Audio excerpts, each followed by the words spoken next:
What's up, everybody, and welcome back to the second episode of our Pokemon Run and Bun series. Although the first episode did not really perform that well at all in regards to views, the responses that I did get from you guys in the feedback was overwhelmingly positive, and this game has been fun to play, so I really want to give it a chance. But we're just getting started, and if you guys thought the Brawly battle looked tough, this one was even harder. Roxanne is strong, and she's got legendary Pokemon already, and it's only the second gym. And as you can probably tell by now, the gyms in this game are mixed up. So we fought Brawly first as a gym leader, and Roxanne is now going to be the second gym leader of the game. Roxanne still has her rock-type themed team, but all of her Pokemon are vastly improved, way stronger, with perfect IVs and optimal movesets. Optimal natures and improved AI too. The opponent's battle AI is way better in this game, and a key challenge to this game is figuring out how the AI works and how to maneuver around it. So let's get into it. Roxanne, gym number 2. Here we go. Now we've got a strong lead here. She leads with Bisharp, and we start with Hitmonchan. And we've got a good strategy going forward into this. Turn 1, we're going to fake out right away to break Bisharp's Focus Sash. And next is pretty straightforward. All we're going to have to do is click Mach Punch. It's 4 times super effective against Bisharp, but even hitting that hard, it's still a roll to KO. So in order to ensure the knockout here, we equipped Hitmonchan with a Silk Scarf, which is a held item that boosts the power of normal type moves. And in this case, being our Fake Out. And though it only boosted Fake Out's power by an additional 2 or 3 hit points at most,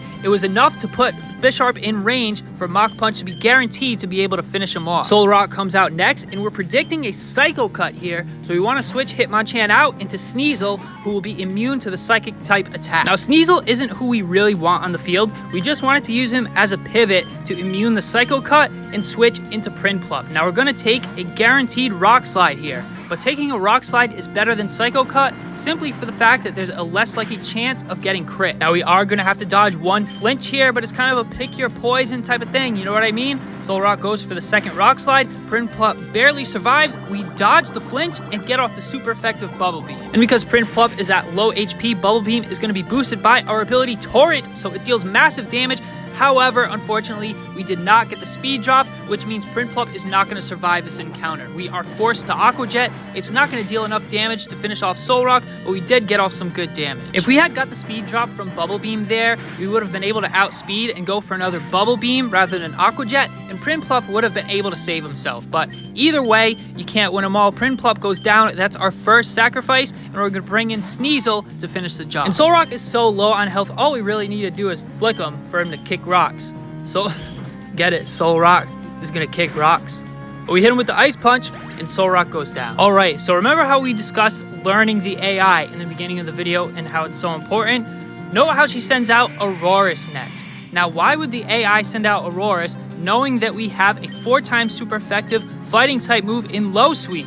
It is very tempting to click Low Sweep here, but there's a reason that we should not do that. We know for a fact that Low Sweep does not one-shot here because Roxanne would not have sent Aurorus out if it did. Aurorus goes for the Rock-type move Power Gem, and our Girder here is going to tank it fairly well, but can't say the same for Sneasel, who would not have fared well at all against that Rock-type attack. Now we're slower here. We're going to have to tank another attack. Aurorus goes for the Body Slam, and we survive. We dodge the Paralysis as well, get off the 4 times super effective Wake Up Slap, and Aurorus goes down in one shot. Real quick, guys, if you enjoy battles like this and Pokemon Run and Bun, don't forget to like the video and hit the subscribe button as well. It helps the video out with the YouTube algorithm and helps the channel out as well. But alright, we see Roxanne send out the legendary Zygarde next. And though it is not full form Zygarde, it is the doggy form, which is, of course, the best Zygarde. Still a huge threat.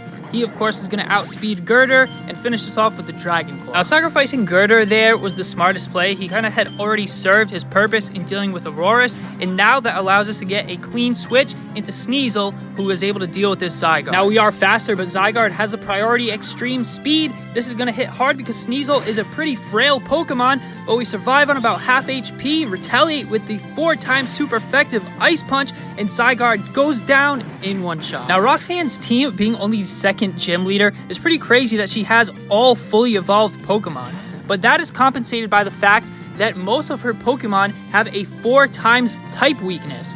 As you can see, Caracasa comes out next, and that's exactly what we've brought our grass type Bayleaf for. We definitely want to switch Sneasel out, predicting a rock type attack here. Bayleaf is going to take it a lot better than Sneasel would have, and Karagasta goes for the ancient power, and we take it like a champ. Now those ancient powers are going to be dangerous if we let him fire off too many of those. We cannot afford to let him get an Omni boost. We go for Magical Leaf, but Karagasta has a Rindo Berry, which reduces the power of super effective grass type attacks.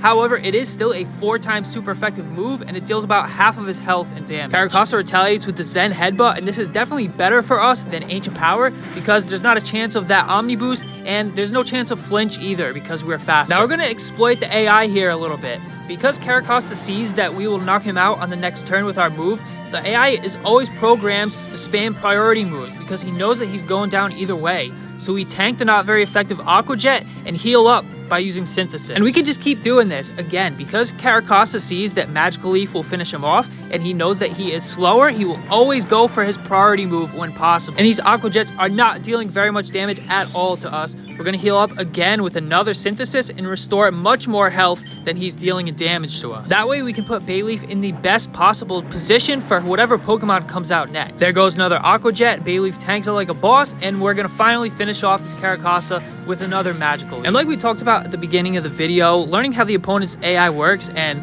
learning little tricks like this is going to be so crucial, especially in a really challenging ROM hack like Run and Bun, to be able to beat this game and navigate these hard battles. Alright, so we've got Bayleaf at almost full health here, and Lunatone comes out next. This is Roxanne's last Pokemon. Alright, so we want to try to Poison Powder here instead of going for Magical Leaf, and I'll explain why in just a bit, but unfortunately Lunatone is faster, and we get put to sleep by the Hypnosis. And this was definitely misplay not equipping Bayleaf with the Chesto Berry, but the reason why this Lunatone is so dangerous is because it has the held item weakness policy, which sharply boosts its attack and special attack whenever it gets hit by a super effective move, which is why we really wanted to poison it instead of going for Magical Leaf. But with Bayleaf asleep, we don't want to play any games and waste any time. We want to switch right to Togedemaru, and we're going to tank the Icy Wind fairly well. We don't want to mess around going for wake up turns with Bayleaf, trying to get him to wake up, because this Lunatone can start going for Ancient Power, and we cannot afford to let him get an Omni boost and run away with this battle. First turn we get some Fake Out Chip, and it is a shame that we didn't get Lunatone poisoned, but either way Togedemaru still has a pretty good 1v1 matchup here. And here it comes, Lunatone's going to start going for the Ancient Powers.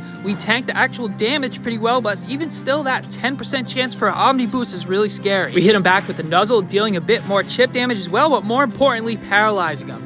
And this is going to make Lunatone now slower than us, even after his Icy Winds, and now we get to attack first. We go for the Spark. It doesn't deal a crazy amount of damage, but we want to avoid going for Metal Claw just yet. Here comes another Ancient Power. We tank the damage, and we dodge the Omni boost chance once again. It seems like the Pokemon RNG gods are on this side this battle. Lunatone is low enough now where we can go for Metal Claw. It's super effective. We don't have to worry about that weakness policy because Lunatone is toast. And that Metal Claw was a crit, and I'm not sure if that mattered, but if that Lunatone had survived and got a weakness policy boost, that could have been really bad. Imagine Metal Claw doesn't crit, Lunatone survives, gets a weakness policy boost, fires back with an Ancient Power, gets an Omni boost, and Togedemaru faints. That could have been a disaster. I think our backline probably would have been able to handle Lunatone and finish him off, but luckily we don't have to worry about that scenario at all because that's not what happened. That's GG Roxanne, and that's our second gym badge of Pokemon Run and Bun.